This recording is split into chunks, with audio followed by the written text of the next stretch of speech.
আসসালামু আলাইকুম। Hasna easy recipe থেকে আপনাদেরকে ঈদের শুভেচ্ছা জানাচ্ছি। ঈদ মোবারক।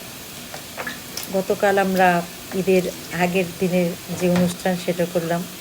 আজকে আবার ঈদের দিন। আমরা প্রতিটা ঈদেই কম বেশি সবাই একসাথে খাওয়া দাওয়া করি।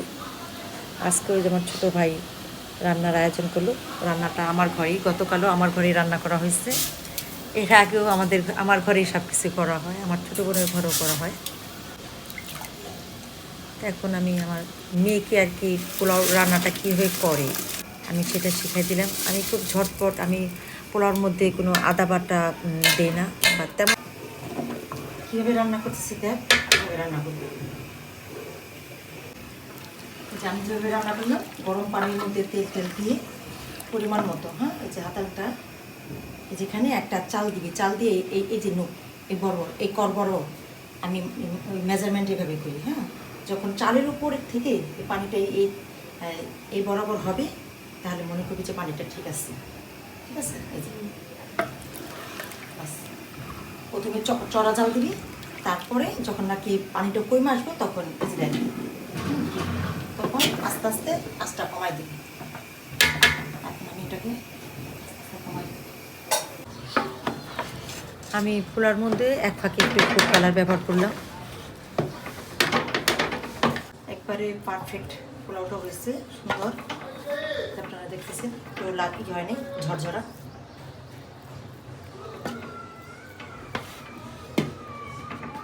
পারফেক্ট হয়েছে, ঝরঝরা। রান্না করছি কিন্তু না খাইলে অসুবিধা নাই। আমার ছোটো ভাইয়ের বউ মাংস কাটতেছে এবং মেজুভাবে এটা ধুয়ে দিছে, আর আমি রান্না করছি। হ্যাঁ, মাংসটা আমি খুব সিম্পলভাবেই তৈরি করছি। লবণ দিলাম, মানে সবাই যেভাবে রান্না করে, মানে কষায় আর মানে রসিয়ে কষিয়ে রান্না করা আমার দ্বারা অত হয় না। এই যে হলুদ, মরিচ, আদা বাদা টাটা সব কিছু দিয়ে দিলাম। দেখা যায় কি, আমরা কষিয়ে রান্না করলে যে মজাদার হয় এবং এইভাবে একসাথে চড়িয়ে দিলেও একই রকম হয়, কারণ মাংসটা এক পর্যায়ে যায় কিন্তু কষানোই হয়। আমি যখন তেল পেঁয়াজ দিয়ে ভাজা করে দেই, আর এই পর্যায়ে এইভাবে দিলেও কিন্তু সেই কষানোই হয়। লাস্টে গিয়ে দেখবেন যে কষাতে তেল বের হয়ে যায়। একভাবে মাংস রান্না করলে যেটা মজা হওয়ার সেটা হবেই।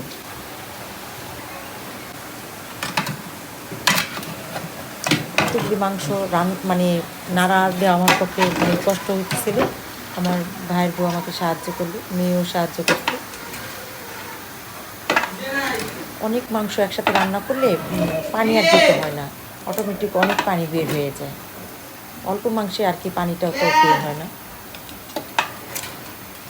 আমার ভাই যে গরুটা আনছে, ওর গরুর মাংসটা অনেক মজা ছিল, পুরো খাসির মাংসের মতো লাগছে, মানে একবারে আঁশ খুব মানে কম ছিল, ভালো লাগছে খুবই। গরুটা এত ভালো লাগতো না, আজকে এবছর গরুটা অনেক মজা, মানে গরুটা মজা না, গরুর মাংসটা মজা।